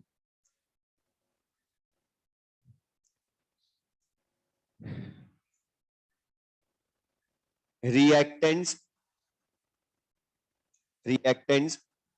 almost completely convert into products, reactants almost completely convert into products, reactants almost completely convert into products, almost completely convert into products। Almost completely क्यों बोला? Because the practical efficiency किसी की भी 100% होती है क्या? हम तो मानते हैं कि 100% बदलेगा, तो बताइए, लेकिन हम क्या अज्यूम करते हैं कि 100% ही बदलता है। अब लेकिन रिवर्सिबल में लिख लें। अच्छा, रिवर्सिबल रिएक्शन में सबसे पहले रिएक्टेंट ही प्रोडक्ट में बदलेगा ना, लेकिन after some time products reaction करके रिएक्टेंट को बनाने लग जाएंगे। मतलब ये occur in only in forward direction या forward as well as backward direction. तो लिख लें रिवर्सिबल में, they occur in both the directions, they occur in both the directions, they occur in both the directions, both the directions। Next पढ़ लीजिए। अच्छा, ये open vessel में होंगे या क्लोज्ड में? तो बोर्ड पर देख लो, जैसे अभी हमने कैल्शियम कार्बोनेट का डीकंपोजिशन जब ओपन वेसल में करवाया तो CO2 दोबारा रिएक्शन नहीं कर सकती थी, लेकिन अब मैं बोल इसी का डीकंपोजिशन क्लोज्ड वेसल में करवा दे तो बता अब क्या CO2 बाहर निकलेगी क्या? एस्केप आउट नहीं होगी। तो सुनना ध्यान से, जब कैल्शियम कार्बोनेट का डीकंपोजिशन करवाते हैं तो बता कैल्शियम ऑक्साइड बनेगा, CO2 बनेगा। अब के CO2 एस्केप आउट नहीं होगी, इसलिए धीरे धीरे बता CO2 का अमाउंट, कैल्शियम ऑक्साइड का अमाउंट बढ़ेगा। तो according to collision theory CO2 का अमाउंट बढ़ेगा तो बता इसका random movement in all the directions बढ़ेगा। तो बता उसके कोलिजन विद CaO बढ़ेंगे ना। और बता जब इनके कोलिजन बढ़ेंगे तो कुछ तो इफेक्टिव कोलिजन भी बढ़ेंगे ना। तो बता आफ्टर सम टाइम ये कंबाइन होकर क्या बनाने लग जाते हैं? Calcium carbonate. मतलब रिएक्टेंट दोबारा रिएक्शन करके प्रोडक्ट बनाने लग गए तो रिवर्स हो गई ना। और बता जब रिवर्स हो गई तो कभी तो जाकर इनकी रेट फॉरवर्ड बैकवर्ड इक्वल आएगी ना। तो बता कोई भी रिवर्सिबल रिएक्शन होती है वो ऑलवेज इक्विलिब्रियम में आती ही है कभी ना कभी। लेकिन बता इक्विलिब्रियम जब आएगा तो ओनली रिएक्टेंट होंगे एट इक्विलिब्रियम, ओनली प्रोडक्ट होंगे एट इक्विलिब्रियम, या दोनों का मिक्सचर? मतलब बता reactant completely convert into product होते हैं क्या इनमें कभी भी? तो लिख ले सेकंड पॉइंट रिवर्सिबल में, they are generally possible in, they are generally possible in closed vessel, they are generally possible in closed vessel, they are generally possible in closed vessel. Next लिख लें, they always attain equilibrium, they always attain equilibrium, they always attain equilibrium। Next point लिख लें, reactants never completely convert into products, reactants never completely convert into products। अब एक ये तो हमने बोला जनरल इंट्रोडक्शन या मीनिंग, इंट्रोडक्शन भी नहीं पूरा हुई हो। अभी तो हमने क्या बोला, classification of reaction on the basis of direction. तो बता डायरेक्शन के बेसिस पर दो टाइप की रिएक्शंस बोली, लेकिन इनमें से हमारे काम का जो चैप्टर है वो उस नेम के अकॉर्डिंग काम की कौन है, रिवर्सिबल रिएक्शंस। अब रिवर्सिबल रिएक्शंस में इक्विलिब्रियम एस्टैब्लिश होता है। अब यहां से ध्यान सुनना, अब एक चीज, हमारा चैप्टर का नेम क्या है, केमिकल इक्विलिब्रियम। लेकिन एक चीज ध्यान रखना, इक्विलिब्रियम टर्म और केमिकल इक्विलिब्रियम में डिफरेंस है। इक्विलिब्रियम तो जनरल टर्म है और इक्विलिब्रियम, सुनना ध्यान से, ये इक्विलिब्रियम क्या होती है, किसी रिएक्शन या प्रोसेस की वो स्टेट जब temperature, pressure, concentration do not change with time. अगर टेम्परेचर कांस्टेंट रहता है एट इक्विलिब्रियम या इक्वल हो जाता है तो बताओ उसको थर्मल इक्विलिब्रियम बोलते। प्रेशर इक्वल हो जाता है तो प्रेशर इक्विलिब्रियम या मैकेनिकल इक्विलिब्रियम। थर्मल इक्विलिब्रियम बता, थर्मोडायनेमिक्स में जीरोथ लॉ में पढ़ा, दो बॉडीज के टेम्परेचर इक्वल तो थर्मल इक्विलिब्रियम बोला था। या दूसरा बता, जब हमने एक्सपेंशन ऑफ गैस पढ़ा था तो बता पिस्टन एट इक्विलिब्रियम बोला था। रीजन क्या बोला था कि internal pressure of gas external pressure के इक्वल, लेकिन प्रेशर इक्वल बोला था एट इक्विलिब्रियम, तो वो क्या था, मैकेनिकल इक्विलिब्रियम। थर्ड जो अब पढ़ेंगे हम, जब कंसंट्रेशन एट इक्विलिब्रियम कांस्टेंट रहेगी तो बोलेंगे केमिकल इक्विलिब्रियम। तो बता केमिकल इक्विलिब्रियम पढ़ेंगे ओनली यहां पर, थर्मल और मैकेनिकल तो पढ़ चुके थर्मोडायनेमिक्स में। तो बता पहली चीज तो यही क्लियर रखना कि केमिकल इक्विलिब्रियम मतलब कंसंट्रेशन कांस्टेंट, ये हमने ज्यादा यूज नहीं करा वहां। हमने बता वहां कभी कंसंट्रेशन कांस्टेंट बोली क्या एट इक्विलिब्रियम, हमने कभी पढ़ा ही नहीं वहां पर ये। तो बता ये चीज क्लियर सबको ये। तो अब मैं वापस लिख लो heading chemical equilibrium, chemical equilibrium. और मैं अज्यूम कर रहा हूं, अच्छा केमिकल इक्विलिब्रियम एस्टैब्लिश किसमें होगा, रिवर्सिबल रिएक्शन में होगा ना। तो मैं अज्यूम कर रहा हूं, बोर्ड पर लिख लें, जनरल रिवर्सिबल रिएक्शन में अज्यूम कर रहा हूं ए गिव्स बी। ये कोई जनरल रिवर्सिबल रिएक्शन है, ए गिव्स बी। अच्छा रिवर्सिबल का मतलब क्या है, ये फॉरवर्ड रिएक्शन में भी होगी और बैकवर्ड डायरेक्शन में भी होगी। अच्छा फॉरवर्ड डायरेक्शन में होगी तो रेट ऑफ फॉरवर्ड रिएक्शन होगी ना फिर, और जब बैकवर्ड डायरेक्शन में होगी तो रेट ऑफ बैकवर्ड रिएक्शन होगी। मतलब बता यहां पर हमें rate of forward and rate of backward reaction को यूज करना है ना। और बता हमने रेट ऑफ रिएक्शन जो है वो तो पूरा डिटेल में हम पढ़ चुके हैं केमिकल काइनेटिक्स में, इसलिए हम एक चीज बोला इस चैप्टर में हम पढ़ चुके हैं, जो वो भी रिवाइज होंगे हमारे, जो हम अलग अलग जगह यूज कर चुके हैं। इसलिए मैं बोला ये बहुत इजी था, हमें सब आता है रीजनिंग, और पढ़ाने के पहले बोलो इस चैप्टर की रीजनिंग वो होगी केमिकल काइनेटिक्स। मतलब rate of forward backward reaction, मतलब रेट तो तुमने वहां पढ़ चुके हैं, हर तरह की जितनी तरह से पढ़ सकते हैं, तो फिर से हमारे काम आएगी जनरल मीनिंग। सबसे पूछा हूं, बताना मैं, तुम्हारा वो भी रिवाइज होएगा। मतलब रेट ऑफ रिएक्शन रिप्रेजेंट किसको करती है किसी केमिकल रिएक्शन में, और बता रेट बोलूं या स्पीड बोलूं या वेलोसिटी बोलूं, बात एक ही केमिस्ट्री में। तो बता रेट ऑफ रिएक्शन क्या बोलते हो, change in concentration per unit time बोलते हो ना। लेकिन गैसेस के लिए बता प्रेशर की टर्म में भी बोल सकते हो, तो change in concentration per unit time या change in pressure per unit time.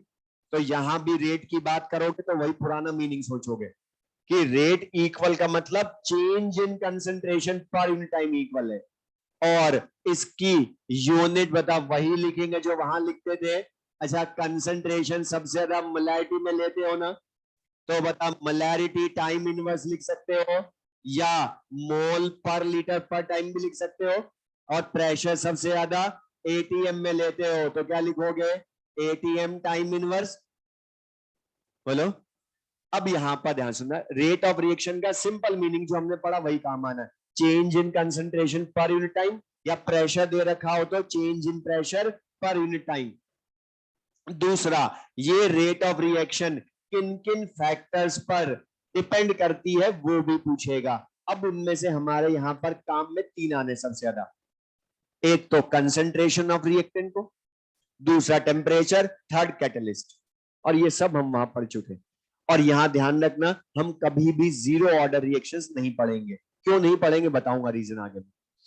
तो बता, जनरल हम हमेशा वहां भी पॉजिटिव ऑर्डर या फर्स्ट ऑर्डर सबसे आप पढ़ते थे, तो अब तुम मुझे बता, तुम्हारा वो रिवाइज होएगा। और ये जो मैं चीजें लिख रहा हूं, अगर किसी को लिखना हो तो लिख लेना, अलग से टाइम नहीं दूंगा, क्योंकि हमें सबको आता ही है।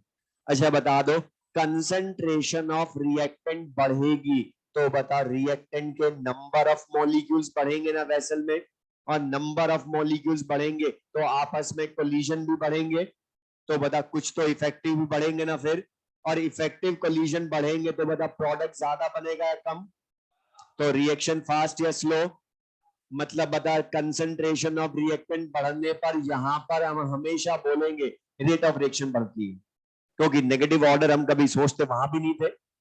तो बता यहां तो जीरो ऑर्डर वैसे भी नहीं सोचेंगे, क्यों मैं बता दूंगा आगे रीजन। तो कंसंट्रेशन ऑफ रिएक्टेंट बढ़ने पर हर बार हम यहाँ क्या बोलेंगे, रेट ऑफ रिएक्शन बढ़ेगी। दूसरा, टेम्परेचर।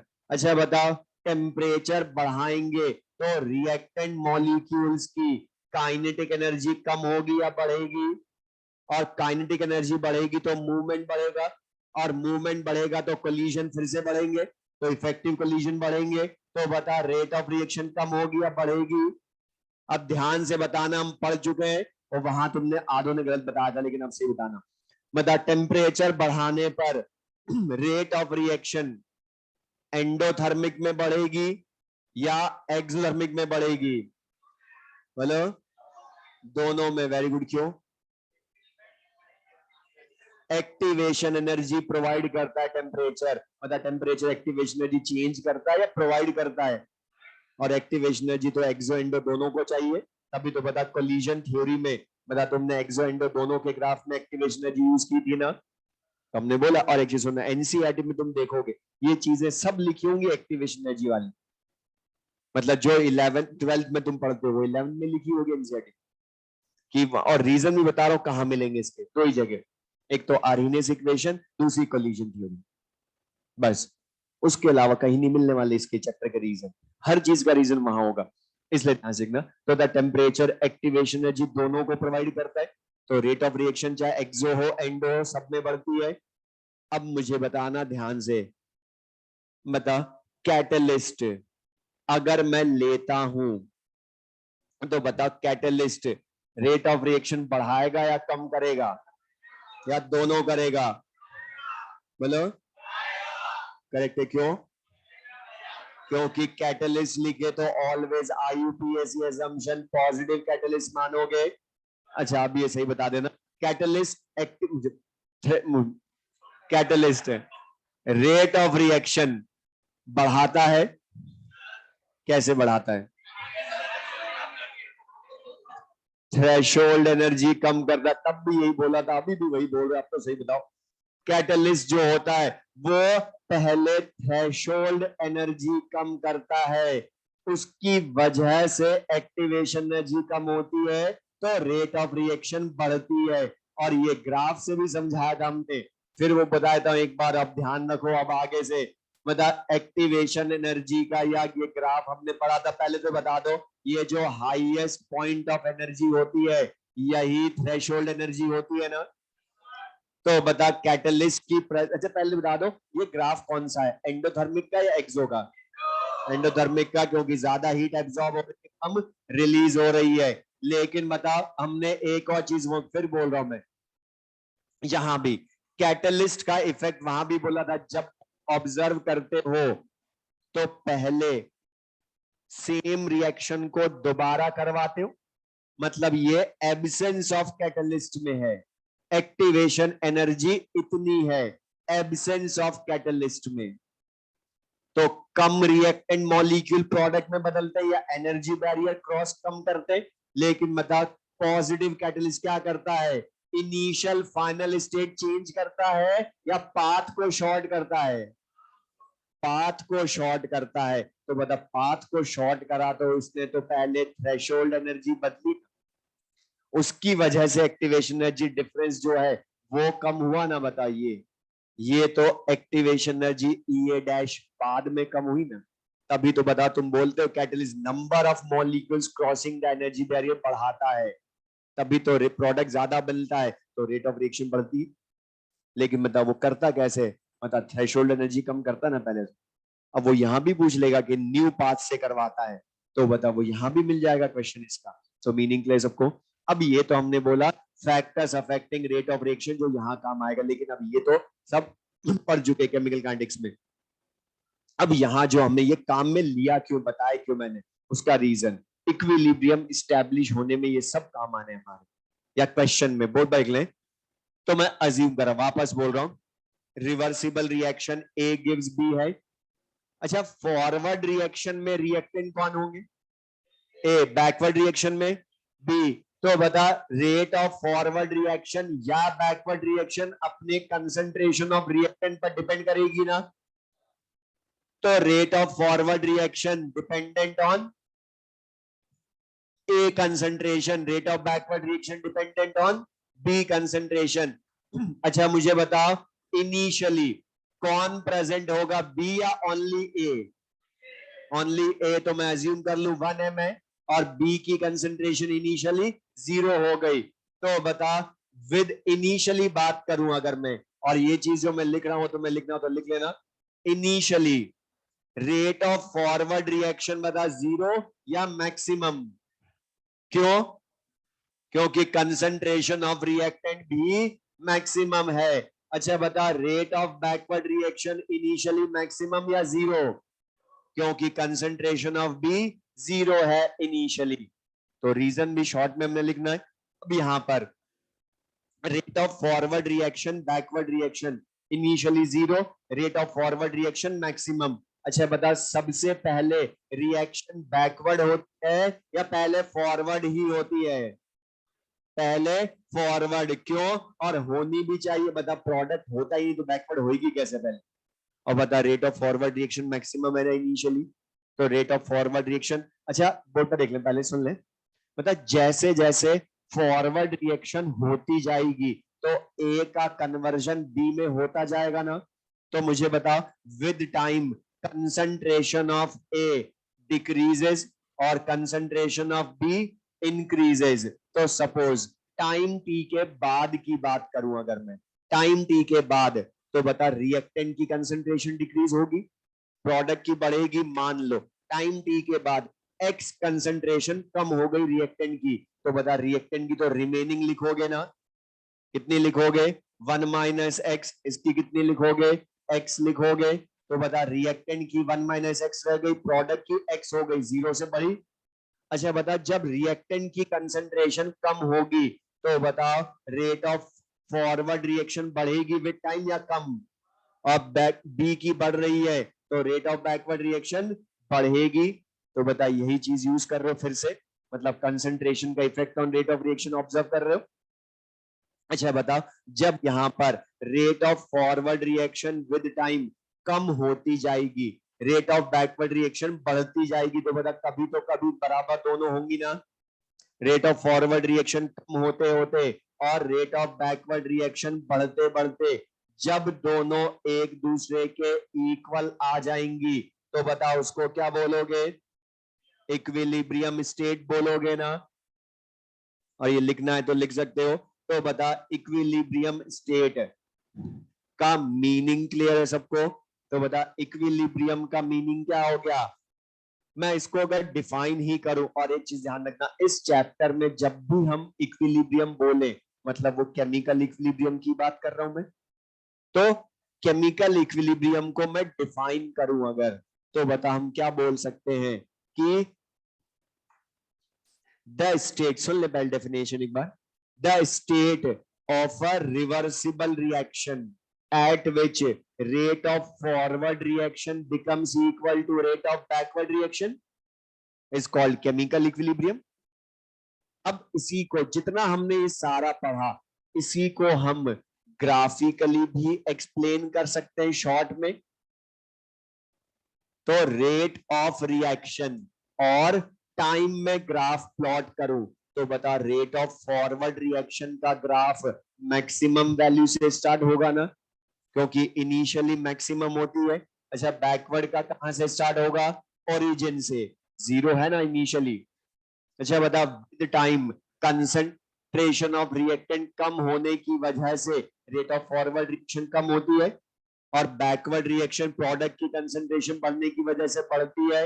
और जब ये लिख भी लेना साथ में, एक दूसरे के इक्वल आ जाएंगी, तो बता उस स्टेट को क्या बोलोगे? Equilibrium state. अच्छा बता, इक्विलिब्रियम जब आ गया, रुक जाओ सुन ले मैं जो क्वेश्चन पूछ रहा हूं। अच्छा, जब एक rate of forward backward reaction एक दूसरे के इक्वल हो गई, तो इक्विलिब्रियम आ जाएगा। तो बता उसके बाद तो रिएक्शन रुक जाएगी, रुकेगी ना, रेट इक्वल हो गई तो। गुस्सा क्यों हो रहे हो? तो मना करो। तो बता यहां पर इक्विलिब्रियम पर रिएक्शन रुकेगी क्या? क्यों नहीं रुकती है? क्योंकि अब अच्छा, रीजन इसका मीनिंग क्या है? एट इक्विलिब्रियम जो सारा समझाया था अभी, जिसके लिए मैंने समझाया, मतलब रेट इक्वल हो गई, इसका क्या मीनिंग है? इसका क्या मीनिंग है मैथमेटिकली? कि सुन ध्यान से, रेट इक्वल है, इसका मीनिंग क्या है? सिंपल सा, कि change in concentration per unit time reactant का प्रोडक्ट में जितना होगा ए का बी में, साइमल्टेनियसली उतना ही बी का वापस ए में हो जाएगा। ओके, रेट का मतलब क्या है? Delta C by delta T. तो change in concentration per unit time equal हो जाएगा दोनों डायरेक्शन में। मतलब क्या है कि सपोज इक्विलिब्रियम की बात कर रहा हूं, 0.1 मोल पर लीटर पर सेकंड ए डिसअपियर होता है, मतलब ए का कन्वर्जन एट इक्विलिब्रियम 0.1 एम पर सेकंड होता है, तो साइमल्टेनियसली बी वापस ए को 0.1 एम फॉर्म कर देगा। मतलब क्या हो गया? जितना डिसअपियर होगा ए, उतना वापस अपीयर हो जाएगा ए के रेस्पेक्ट में बोलूं तो बता, जिस रेट से डिसअपियर होगा उसी रेट से अपीयर होगा, फिर डिसअपियर होगा, फिर अपीयर होगा।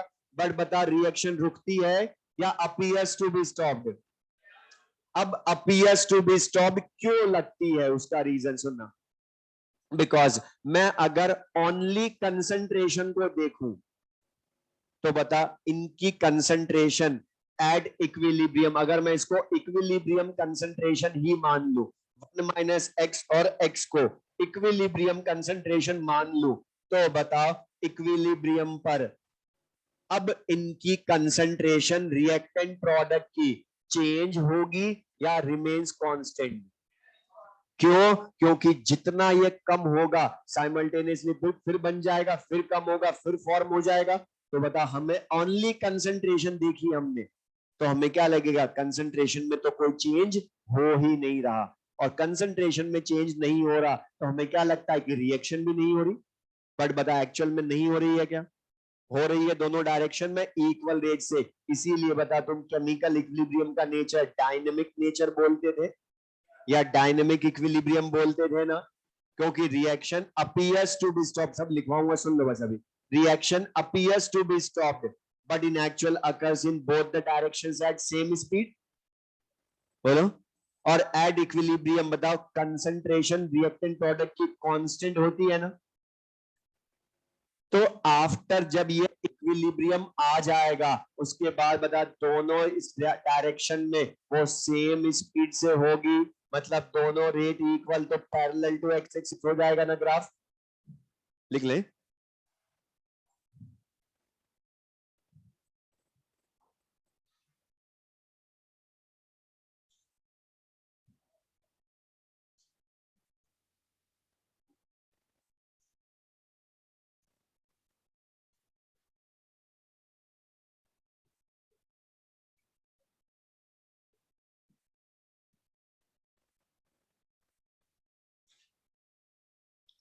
लिख ले characteristics of equilibrium.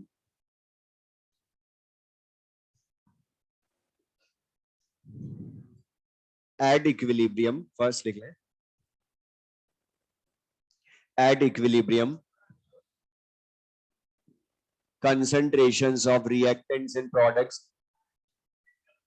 at equilibrium concentrations of reactants and products, concentrations of reactants and products do not change with time, do not change with time। इसी में लिख लें the concentrations of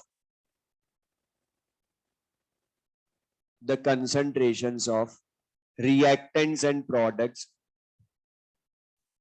the concentrations of reactants and products may or may not be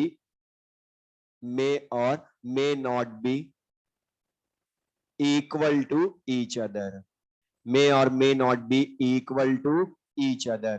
अच्छा था at equilibrium हमने क्या लिखा है, रिएक्टेंट प्रोडक्ट की कंसंट्रेशन कांस्टेंट होती है, बट बता जरूरी है क्या इक्वल भी हो? अच्छा इक्वल हो सकती है क्या कभी, लेकिन इक्वल नहीं भी हो सकती। रीजन सुन ले इसका।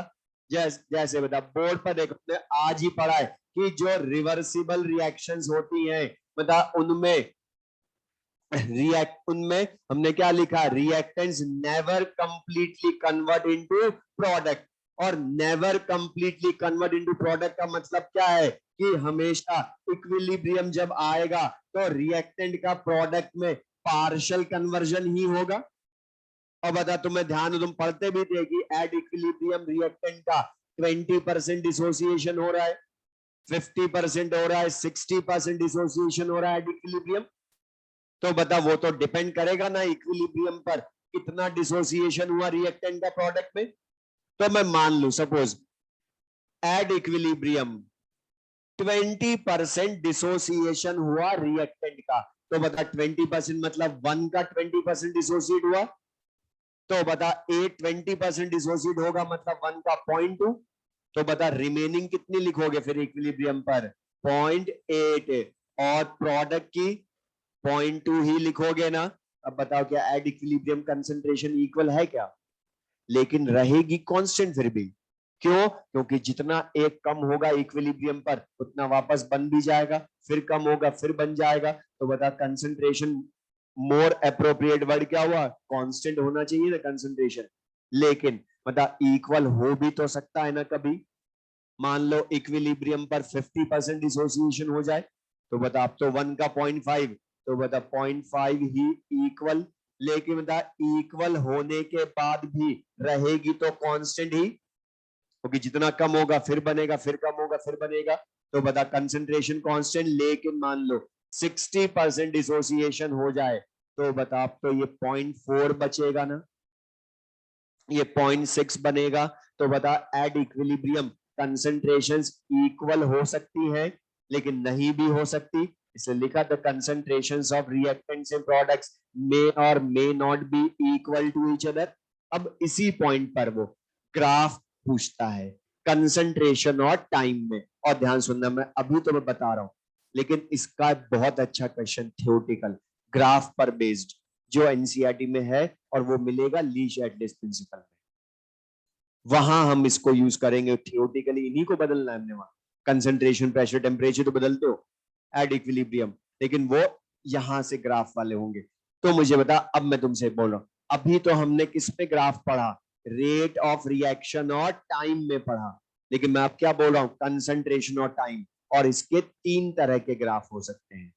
क्यों? क्योंकि बता, concentration at equilibrium reactant product की इक्वल भी हो सकती है, रिएक्टेंट की ज्यादा हो सकती है, कभी प्रोडक्ट की भी ज्यादा हो सकती है ना, बोलो। तो बता, अगर मैं तुमसे बोलूं एड इक्विलिब्रियम, एक ग्राफ प्लॉट कर लेना, at equilibrium concentration of reactant A और कंसंट्रेशन ऑफ प्रोडक्ट बी की कंसंट्रेशन इक्वल हो, लेकिन पहले एक चीज देखो, मतलब कंसंट्रेशन का ग्राफ प्लॉट करोगे टाइम के साथ, तो concentration of A initially maximum, product B की 0, तो बता ए की कम होती जाएगी, बी की बढ़ती जाएगी, लेकिन अब के जब इक्विलिब्रियम आएगा तो दोनों की कंसंट्रेशन इक्वल भी हो जाएंगे। अच्छा, उसके बाद इनकी कंसंट्रेशन बदलेगी या कांस्टेंट? तो बता पैरेलल टू एक्स एक्सिस हो जाएगा ग्राफ। लेकिन बता, इसकी जगह अगर मैं बोलूं एट इक्विलिब्रियम रिएक्टेंट ए की कंसंट्रेशन बी से ज्यादा ही रहे, तो बता अब रिएक्टेंट की कम होगी, लेकिन इक्विलिब्रियम आने के बाद भी ज्यादा तो ए की ही रहेगी, और बी की कम, लेकिन रहेगी दोनों की फिर से कांस्टेंट। लेकिन बता सेकंड वाला ग्राफ क्या हो गया, ए की कंसंट्रेशन ज्यादा है एट इक्विलिब्रियम बी से, लेकिन बता थर्ड एट इक्विलिब्रियम ए की कंसंट्रेशन रिएक्टेंट प्रोडक्ट बी से कम हो जाए, तो बता कम हो जाए तो ग्राफ जो होगा वो इस तरह का हो जाएगा इक्विलिब्रियम पर।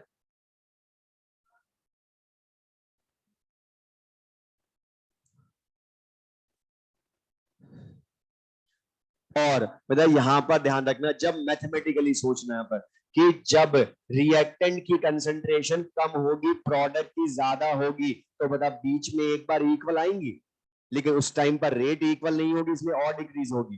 तो बता बीच में एक बार इक्वल होती, मैथमेटिकली देखोगे तो मतलब 0.6 0.4 हुआ, तो बताइए पहले इक्वल हुए ना एक बार बीच में, फिर कम हुई 0.4 0.6, तो वहां इक्विलिब्रियम नहीं है आपके।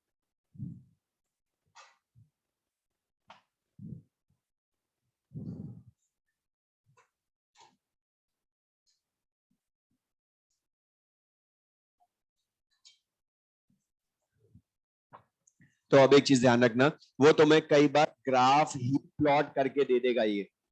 अब पूछेगा which of the following graph represents एक केमिकल इक्विलिब्रियम या इक्विलिब्रियम, तो बता, लेकिन फिर मैं बोल रहा हूं ध्यान से ये पढ़ना, ग्राफ है किन के बीच में, क्योंकि बता रेट और टाइम का ग्राफ तो एक ही है ऑलवेज इक्विलिब्रियम पर, ऑलवेज ये एक ग्राफ है, लेकिन कंसंट्रेशन और टाइम के 3 ग्राफ हो गए।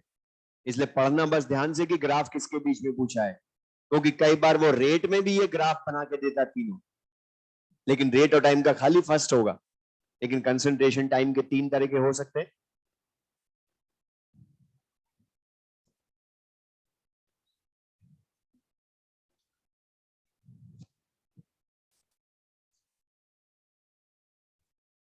अच्छा था, ये जो केमिकल इक्विलिब्रियम होता है, इसका स्टैटिक नेचर होता है या डायनेमिक?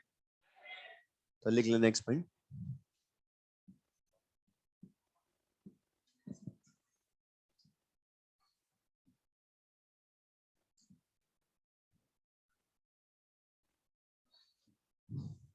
लिख लें second point,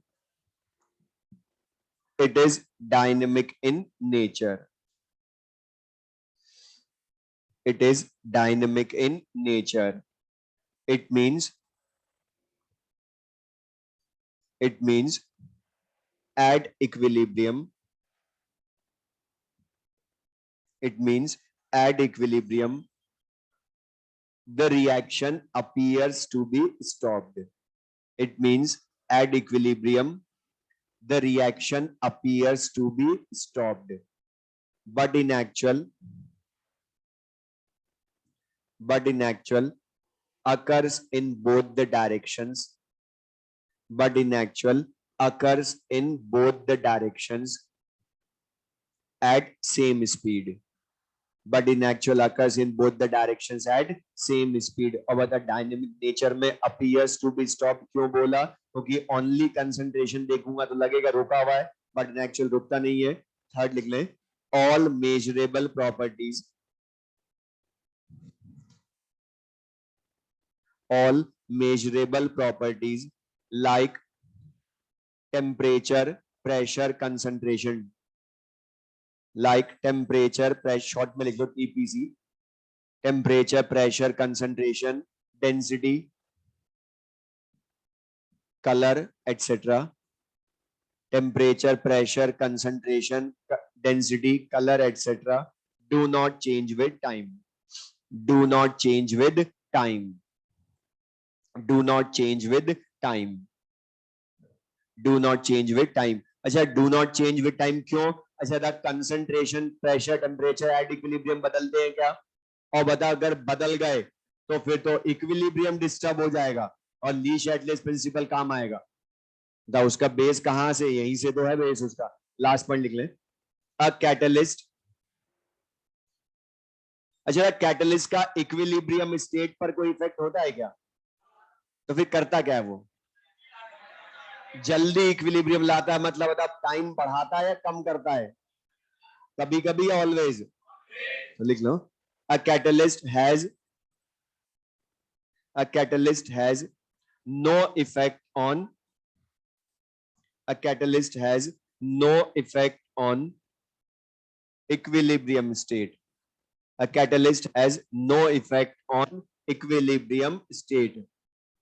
It only decreases the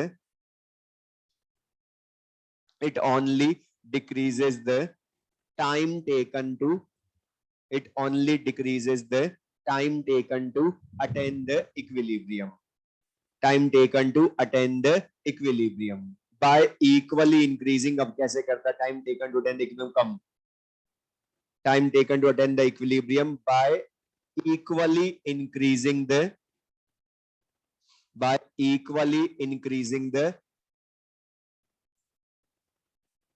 both RF and RB. By equally increasing both RF and RB मतलब रेट ऑफ फॉरवर्ड रिएक्शन को अगर डबल करेगा तो बता प्रोडक्ट जल्दी बनेगा ना, तो बता बैकवर्ड रिएक्शन भी जल्दी स्टार्ट होगी तो टाइम कम लगेगा इक्वल होने में. ठीक है, बाकी फिर नेक्स्ट क्लास में पढ़ेंगे.